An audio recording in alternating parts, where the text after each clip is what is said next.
Okay, so today we are going to look at Native Americans and the Old Northwest Territory during the Revolution. So we're going to look at stuff that happens with Native Americans before the Revolution. We'll review Pontiac's Rebellion, add some new details to that. And then we're going to look to see the natives and how they teamed up with the British during the Revolution. We're going to see what happens to the Native Americans after the Revolution. And we're going to look at the Old Northwest Territory, which is more or less the Great Lakes. And so if you ever have a question on the AP test and it's asking you about the West during the Revolution, this is your go-to. So we're talking about the West. Native Americans, land, what happens to both sets of folks. Okay, so just kind of see before the Revolution how things stood. Of course, before the Revolution, we were colonies of Great Britain, and so you can see on this map different sets of Native Americans, where they lived, that sort of thing. So this is, like I said, we're kind of traveling back in time to before the Revolution, and we're going to review, really briefly, Pontiac's Rebellion. We talked about Pontiac's Rebellion as one of the causes of the American Revolution, but now we're going to backtrack, add some more details to this, if you will. So this is after the French and Indian War, right? The 7 Years' War, where Britain was fighting against the French and Indians. And so after the French and Indian War, after the Treaty of Paris ends the French and Indian War, what we'll see is that the Native Americans are out of a friend, right? They used to be good buddies with the French, and now the French are gone, so there's nothing to prevent further encroachment into their territory. And so we're going to see a giant kind of rebellion trying to discourage settlement in their native lands. So Ottawa, not just the city in Canada, but Ottawa, the Native Americans, Chief Pontiac more or less is leading this rebellion. As we've mentioned before, about 2,000 Brits are killed in the process. This is the rebellion where we so lovingly give Native Americans smallpox-infested blankets as a kind of biological warfare against them. So at Fort Pitt, that happens. And once again, this is connected with the Proclamation of 1763. We're going to see a lot of chaos ensuing in this rebellion, and the British are sick and tired of paying to defend the colonists against Native American attacks. And so the Proclamation of 1763, preventing them to go west of the Appalachians, was formed in part because of things like this, because the British didn't want to have to deal with protecting their citizens that were in conflict with the Native Americans. So this is a bit of a review. Pontiac's Rebellion, once again, trying to prevent the encroachment of the British into their territory after the French left, after the French and Indian War was over. Scots-Irish. So this is new. So Scotch-Irish is a group of people, okay? So here's the idea. Why are they called Scots-Irish, and what do they have to do with the United States? Well, these people were originally from Scotland, over here, and then they migrated to Ireland, right? Scots-Irish. But Ireland was super Catholic, and these Scots were not. And so the Scots-Irish weren't super well welcomed in Catholic Ireland, so many of them decided just to leave. And they ended up going to Pennsylvania. After all, William Penn was heavily advertising, come to Pennsylvania, your dreams will come true, right? And so they're like, okay, Pennsylvania it is. And so we have a bunch of these kind of Scots-Irish men in the land of the Quakers, and they couldn't be more different. Right? The Quakers, remember, they're like pacifists, they're peace-loving people. The Scots-Irish are kind of known as these kind of lawless, individualistic. They really hated the British. That kept them together, their mutual hatred for the British. And they loved their whiskey. So they're kind of these rough and tumble men. They're kind of like, like Chuck Norris incarnate, right? And so they're going to be settling in Pennsylvania. And they're pretty restless. They're going to build really flimsy shelters in which they exhaust the land in that area. They'll just kind of move on to a new area, build a new cabin. And so they're kind of the backwoodsy folks in Pennsylvania. So you got Quakers all up in Philadelphia, and these guys are out west, kind of living off the land, trying their best to settle it. Fun fact here, of course, we have 12 future presidents are going to have Scots-Irish heritage. Andrew Jackson probably being the most the best example of that kind of fiery temperament, kind of Western pioneer sort of folks. So born fighting those Scots-Irish. Okay, so why are we talking about the Scots-Irish and their connection with the West? Well, this is why. The March of the Paxton Boys. So this is the idea. The Scots-Irish, which are the Paxton Boys, the Paxton Boys are Scots-Irish is probably the way to say it. They're living in western Pennsylvania. So here's a map of Pennsylvania. So Philadelphia, the land of the Quakers here, right? Ben Franklin's hanging out in Philadelphia. And there's a ton of Quakers, but these guys are out here in the West. And so this is Paxton, PA. This is where the Paxton Boys originated from. So what's happening is they are really annoyed with Pontiac's rebellion. Really annoyed probably being the wrong word, but Pontiac's rebellion is happening. They're terrified. They're trying to defend themselves. And they're going to Pennsylvania, right, the capital, and asking, like, hey, could you, send some soldiers to protect us? I mean, if you don't send soldiers, could you at least give us some weapons or some money to help us protect ourselves against this rebellion? And the peace-loving Quakers do nothing. They kind of sit on their hands. They don't like war. And so the Paxton Boys have had it. So this is kind of maybe might remind you a little bit of Bacon's Rebellion, right? The kind of the poorer guys out on the frontier getting attacked by Native Americans and the government's not going to do anything for them, so they're going to rebel. So a little bit reminiscence of Bacon's Rebellion that we talked about during the colonial unit. So anyway, what happens is these guys march, and they are marching into Philadelphia to demand that their voice be heard. And it's just not one or two, but there are about 600 of these rough and tumble Western frontier Scots-Irish Paxton Boys, they call themselves, and 600 of them show up and they're marching into Philadelphia. And people in Philadelphia are freaking out, right? They're peace-loving Quakers, but they know this mob, this angry mob is marching into Philadelphia, and so they're rolling out the heavy artillery to maybe defend themselves if things get out of hand. And it gets to the point where Ben Franklin becomes the hero he is. So Ben Franklin, our beloved, diplomat in France, now back in Philadelphia. Well, this is before the Revolution, so he hasn't been to the France yet. Anyway, Ben Franklin in Philadelphia before he goes to France, because this is before the Revolution, more or less steps in, calms them down, talks some sense in them, and allows them, or gets them to disperse, gets them to leave, because he promises that the good people in Philadelphia, the colonial legislation, will indeed listen to their grievances. So this is just kind of a result of Pontiac's rebellion, right? All of these guys are in the West, they're getting attacked, and they're over the fact that all these Quakers aren't helping them, and so they go and march into Philadelphia. Another thing to kind of keep in mind, you don't necessarily have to write this down, but just like Bacon's Rebellion, they do attack Native Americans. There's one instance where there's a massacre and they kill 20 Native Americans, men, women, and children. And also, what else do I want to say about this?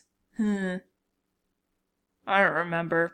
That's okay. Apparently you don't need to know every single thing that ever existed in the history of America. So I'll just kind of keep going forward. So that's kind of the gist of it, right? They're upset, they're protesting, but they do get their grievances heard. Speaking of their grievances, so this is a primary source inside of a lecture video. Wow, two of your favorite things combined. So I'm going to read this super quick, but this is Matthew Smith and James Gibson writing this on behalf of the Paxton Boys frontiersmen. So this is what they're seeing. This is why they're upset. Thirdly, obviously this is just a part of a bigger primary source. Thirdly, during the late and present Indian War, Pontiac's Rebellion, the frontiers of this province, Pennsylvania, have been repeatedly attacked and ravaged by sulking parties of the Indians, who have, with the most savage cruelty, murdered men, women, and children without distinction, and have reduced near 1,000 families to the most extreme distress. It grieves us to the very heart to see such of our frontier inhabitants as have escaped savage fury with the loss of their parents, their children, their wives or relatives, left destitute by the public and exposed to the most cruel poverty and wretchedness, while upwards of 120 of these savages, who are with great reason suspected of being guilty of these horrid barbarities, under the mask of friendship, have procured themselves to be taken under the protection of the government, with a view to elude the fury of the brave relatives of the murdered, and are now maintained at public expense. I now remember what I forgot to tell you. Another reason the Paxton Boys are ticked off is because in Philadelphia, there are 120 Native Americans are being housed kind of for safekeeping. The people in Philadelphia fear that if they were to release these 120 Native Americans, that the Paxton Boys are going to attack them. So for a year prior to their march into Philadelphia, more or less Philadelphia was spending money to feed, to clothe, to protect these Native Americans. And the Paxton Boys are like, okay, so you can spend money on them to protect them, but you can't spend money to protect us. I tell you what, complicated history of Pennsylvania. Never knew that was going to happen, did ya? Moving on. We are now in the Revolution. Welcome to the Revolution. Big idea here. The natives are going to support the British because the natives think that the British might prevent the colonists from encroaching into their land. After all, the Proclamation of 1763, that was a good sign, right? That was the British preventing encroachment, or at least trying to prevent encroachment. And so most of the Native Americans are going to be siding with the British during the war. So let's talk about some of the ways that the Native Americans assisted in the war, or happened during the war. Okay, so we have hair buyers. So this guy, Henry Hamilton, now his name's not going to be on your test, but I wanted you to know it because I want you to know things, but he's a name that's not going to be on your test, but just so you know his name. Henry Hamilton is the British general stationed in Detroit, and he was very notorious for being what's called a hair buyer, whereby he would pay Native Americans for each scalp of a U.S. patriot that was brought to his door. And so you can see this lovely graphic here of some Native Americans scalping some of these patriots, some of these, soldiers here, and then he's going to sell this scalp to Henry Hamilton. So that's one of the notorious parts. Just because, scalping is disgusting and we like to see pictures of disgusting things, this guy actually survived scalping. Now, this is not specifically connected with the Revolution because, photographs aren't a thing yet during the Revolution, but just you can see later on. So this guy was scalped in 1864 and then grew up, survived, and this is just kind of the remnants of what happened when he was scalped. I'm not going to go into the details of scalping. If you want to do that as a point of inquiry, it's gross. You've been warned. And so, hair buyers like Henry Hamilton. Chief Joseph Brant, he is probably the Native American who is most famously connected with the Revolution.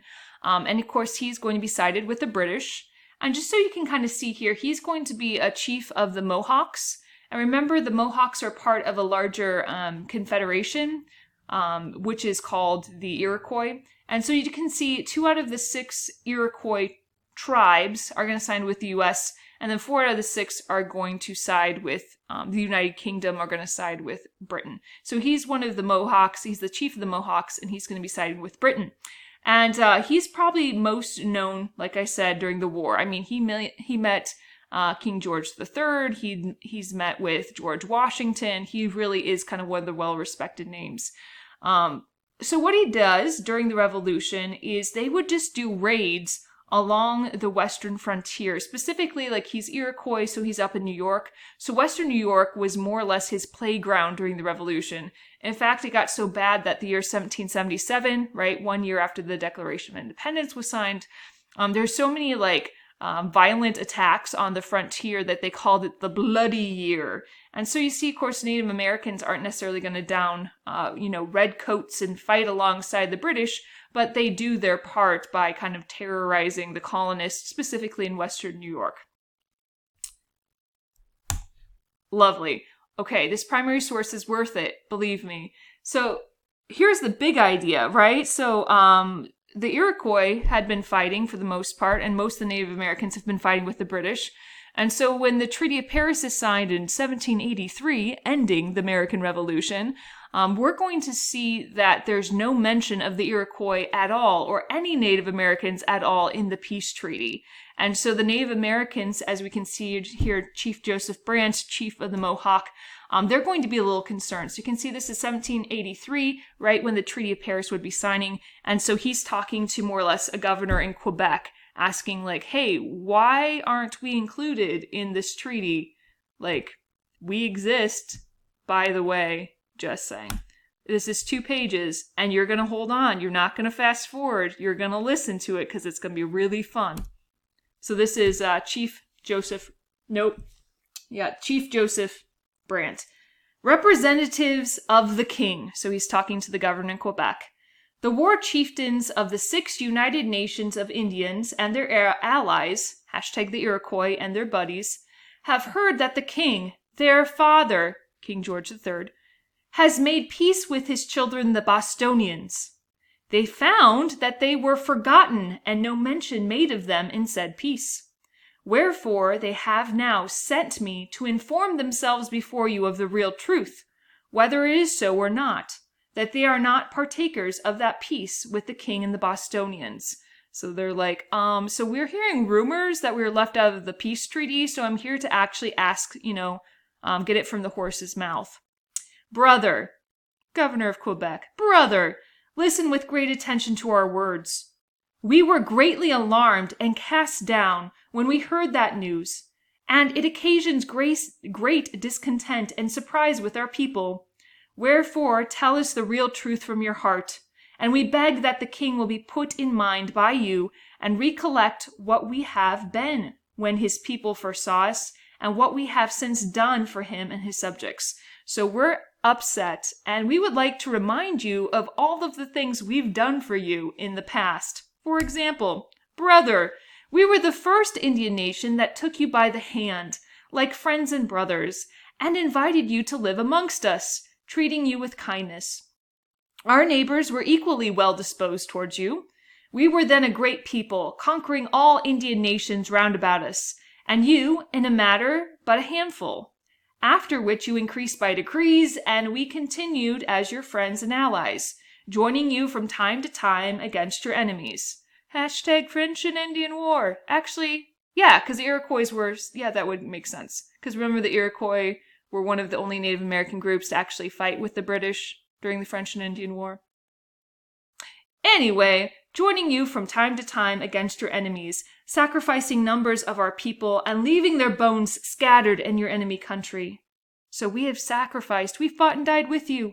At last we assisted you in conquering all Canada, and then again for joining you so firmly and faithfully, you renewed your assurances of protecting and defending ourselves, lands and possessions against any encroachment whatsoever, procuring for us the enjoyment of the fair and plentiful trade of your people, and sat contented under the shade of the tree of peace, tasting the favor and friendship of a great nation bound to us by treaty and able to protect us against all the world. So it's more or less saying, we were your friends. We were there for you. We fought and died with you. And now, nothing. Nothing. Dang. All right. So what is the result of all of this? Well, like I said, the Treaty of Paris doesn't mention Native Americans, and so we have a separate peace treaty that deals with Native Americans during the Revolution. So once again, the Peace of Paris has nothing talking about Native Americans, and so what we do is we more or less force the pro-British Iroquois, not all of the Iroquois were siding with the British, but the 4 out of the 6 that were, we forced them to sign this Treaty of Fort Stanwix, and this is a picture of Fort Stanwix. That's where the treaty was signed. And this is going to be the first official treaty the United States, now a country, makes with Native Americans. And more or less we're forcing the Iroquois because, they lost the war and stuff, right? We're forcing the Iroquois more or less to give up most of their land in New York and Pennsylvania. So once again, this is not going to be good news for the Iroquois. They were on the wrong side of history with this one. Yep. And then on your notes, you can kind of just see a map of where the Iroquois lived, mostly in New York and a little bit in Pennsylvania. Moving on. Okay, so we're going to the West. So we talked about Native Americans, and we'll talk about one more battle here before time is up. But we are going to look at just generally the West, the actual land, because the Treaty of Paris gives us all this land up to the Mississippi. Hey, look, there's Iowa, kind of. All right, and so more or less what happened after 1783, when the Treaty of Paris was signed, ending the war, colonies just kind of called dibs on this new land. And so you can see New York called dibs here, New York called dibs here, Massachusetts called dibs, Connecticut called dibs, I know North Carolina called dibs, Georgia called dibs. And so this is not a good way to like orchestrate your nation, just by like having colonies just be like, hey, by the way, we get all this land. Just saying. And so what happens is they're saying, okay, especially like these little colonies out here, they say this is unfair because mostly what, New York was going to do or Massachusetts was going to do is they were going to sell that land for some money. And so this is more or less an idea of it's a money issue. And so what happens is the Articles of Confederation, which were signed and created during the war, this is probably the one thing that the government under the Articles of Confederation did well, was to orchestrate what to do with this land. So what we're going to see here is this land up here that was kind of just claimed by Massachusetts, Connecticut, whatever. They decide that they're going to create kind of a new chunk of land called the Old Northwest Territory, and that the government was going to sell the land and use that land to help pay off the debt from the Revolutionary War. So when we're talking about the Old Northwest Territory, this is kind of what we're talking about up here. So, well, we actually have to sell it now, and so to sell this land, we have to have some land ordinances. Yes, this is your life right now. You're looking at some 1700 land ordinances, 2 of them specifically. All right, so the Northwest Territory had the Land Ordinance of 1785, and yes, you have to know 1785 because it's in the name of the Land Ordinance. And then later on, we have the Northwest Ordinance of 1787. Lovely. So let's talk about what these ordinances do. These are both pertaining to this Old Northwest Territory. So Land Ordinance of 1785, I'm just going to kind of just read straight off of this. So more or less, the land was first surveyed, and then it was divided into this grid system, right? Townships would be 36 square miles. So 6 miles here, 6 miles here. So it'd be 36 square miles. Each plot would be sold to help pay off the Revolutionary War debt. And so a township would be established, and selling that land would go towards the debt. The rule with the Land Ordinance of 1785 was one of these square miles, like this one, would be sold, and that money wouldn't go to the national government, but the money would stay put, and that money would be put towards building public education in that area. And so this was really well done. Okay, so this is kind of how we're parceling out the land with this township system, ensuring a part of that land would be sold for public education. And then the Northwest Ordinance of 1787 is more about like how do we go from just having like a territory and a bunch of townships into actually becoming a state. And so 1787, they decided this, and this is just what it says. All right, you have to have at least 5,000 adult males in a territory before you could establish a legislature. So at least 5,000 had to be there before you could set up a government. Once 60,000 arrived, then you could petition to become an actual state. And one thing they all agreed in is all of this territory in the Northwest Territory would be slave-free. So there was never a question, especially as we get closer to the Civil War and we're really concerned about free states versus slave states, there was never a question if Michigan or Indiana or Wisconsin or Illinois or Ohio would be slave or free. It was already built into the system that all of this land and all of the states would be free from slavery. So just kind of keeping that on the back burner. There was never debate in Michigan over it. It was just the Ordinance of 1787. Last thing, and this is a war, and And it's really kind of like the Revolution version of Pontiac's Rebellion. So, like, after the French and Indian War, there's a bunch of Native Americans that started this rebellion to prevent encroachment. Same sort of thing. So, French and Indian War was Pontiac's Rebellion. After the American Revolution, we're going to have the Northwest Indian War, or Chief Little Turtle's War. So when we're talking about Northwest, we mean like the Northwest Territory. So it's going to be over in here, these parts. And of course, Chief Little Turtle's War, that's just a fun name. And so maybe that'll stick just because you're like, that's a delightful name for an Indian war. So the basics of Chief Little Turtle's War, or the Northwest Indian War, who versus who? So we have the Western Confederacy, which is more or less an alliance of all of these different Native American tribes living in the old Northwest Territory, versus the United States government. And once again, we're fighting over control of the old Northwest Territory. Chief Little Turtle certainly does not want the Americans to start flooding in his territory, especially now that the British have lost that land. And so he's going to do a bunch of attacks and battles and things like that. Think of Pontiac's Rebellion, but now with the Revolution. Okay. So we're going to talk about a couple of battles in Chief Little Turtle's War. One is called St. Clair's Defeat, and it was a defeat for the United States. Okay. So this is the largest victory ever won by Native Americans in the history of the United States. So this is a huge win for the natives. Excuse me, just looking at the map here. So here's St. Clair's Defeat, 1793, over here. And so what happened more or less is 632 U.S. soldiers plus 200 camp followers are killed in this one battle alone. And at the time, that was 1/4 of the U.S. Army.